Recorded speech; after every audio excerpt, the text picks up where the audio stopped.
I know you're in North Carolina now helping to get out the vote, but aren't you embarrassed by the blatant attempts to register phony voters by ACORN, an organization that Barack Obama has been tied to in the past? I am not embarrassed by it. We are not tied to it. We've not paid them one single penny to register a single solitary voter. We have the best get-out-the-vote operation in modern American history. We've registered the voters ourselves, and so there is no relationship. I'm embarrassed for anybody in ACORN who went out there and registered somebody who shouldn't be registered, but I'm not embarrassed because of our campaign. We haven't paid ACORN a single penny to register a single voter. But in the past, Senator Obama was a community organizer for ACORN. He was an attorney for ACORN, and certainly in the Senate, he has been a benefactor for ACORN.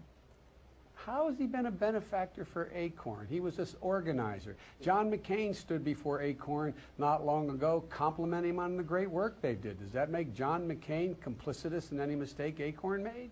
Come on, let's get real here. Okay, moving on to the next question. Senator Obama now famously told Joe the Plumber he wanted to spread his wealth around. A Gallup poll showed 84% of Americans prefer government focus on improving economic conditions and creating more jobs in the U.S. as opposed to taking steps to distribute wealth. Isn't Senator Obama's comment a potentially crushing political blunder? Absolutely not. The only person who spread the wealth around has been George Bush and John McCain's tax policy. They have devastated the middle class. For the first time since the late 20s, 1% of the American people make over 21% of all the income in America. That wasn't the way before George Bush became president. All we want is the middle class to once again have a fighting chance. That's why we focus all of our efforts on restoring the middle class and giving them a tax break. And John McCain doubles down on Bush's tax cut and adds $300 billion in new tax cuts for the largest corporations in America and the wealthiest Americans. We don't think that's the way to do it. We think give the middle class a break. That's the way to do it. You may recognize this famous quote, "From each according to his abilities, to each according to his needs." That's from Karl Marx.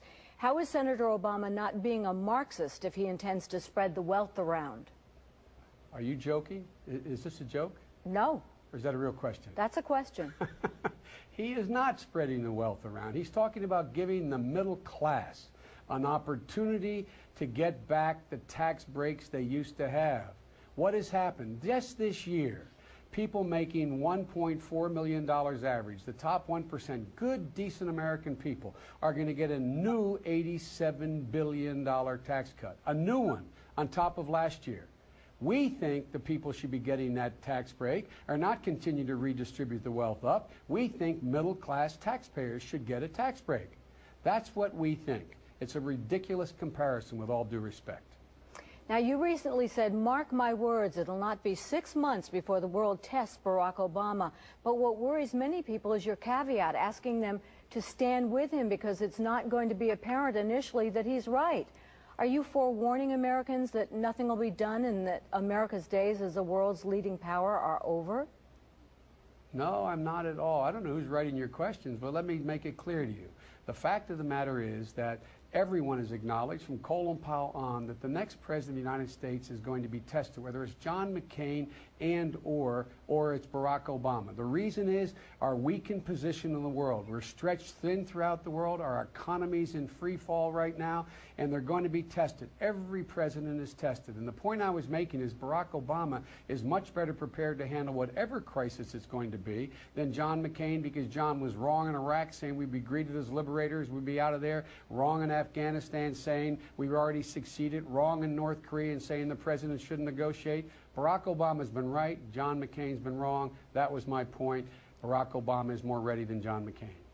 Getting back to the spreading the wealth question, what do you say to the people who are concerned that Barack Obama will want to turn America into a socialist country much like Sweden? I don't know anybody who thinks that except the far right wing of the Republican Party.